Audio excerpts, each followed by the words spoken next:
राज्यातल्या सर्व शेतकऱ्याला सांगतो, हे तातडीचा अंदाज म्हणून सांगतो की राज्यामध्ये सांगायचं झालं तर आज 19 जून, 20 जून आणि 21 जून या 3 दिवसामध्ये सरीव सरी येणार आहेत, भाग बदलत पडणार आहेत, सगळीकडे सर्वदूर पडणार नाही.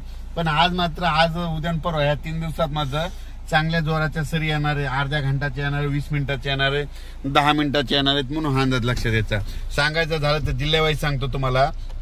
पुणे जिल्हा, नगर जिल्हा, धाराशिव जिल्हा, लातूर जिल्हा, त्याच्यानंतर बीड जिल्हा, त्याच्यानंतर नगर जिल्हा, संभाजीनगर, नाशिक तर खूप, उत्तर महाराष्ट्र खूप पडणार, त्याच्यानंतर जळगाव जिल्हे खूप पडणार, त्याच्यानंतर संभाजीनगर जोरात राहील, त्याच्यानंतर जालना देखील जोरात राहील, त्याच्यानंतर बुलढाणा देखील जोरात राहील, त्याच्यानंतर परभणी जिल्ह्यात राहील, हिंगोली जिल्ह्यात राहील, वाशिम जिल्ह्यात राहील, नांदेड जिल्ह्यात राहील, त्याच्यानंतर यवतमाळ जिल्ह्यात देखील राहील, धर्माबादकडे राहील, तेलंगणाकडून बी पडेल, त्याच्यानंतर विदर्भामध्ये अमरावतीकडे राहील, अकोल्याकडे राहील, वर्ध्याकडे राहील, अकोटकडे राहील. म्हणजे सांगायचं तर हे जिल्ह्यामध्ये मात्र ह्या 3 दिवसात मात्र पाऊस पडणार आहे.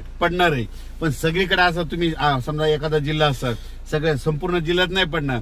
उदाहरण सांगतो, आमच्या परभणी जिल्ह्यात जवळपास 800 गाव आहेत, तर त्या 800 गावाला नाही, पण ह्या 3 दिवसात मात्र 70% गावामध्ये, 50-70% गावामध्ये पाऊस पडेल. म्हणून हे लक्षात द्यायचं.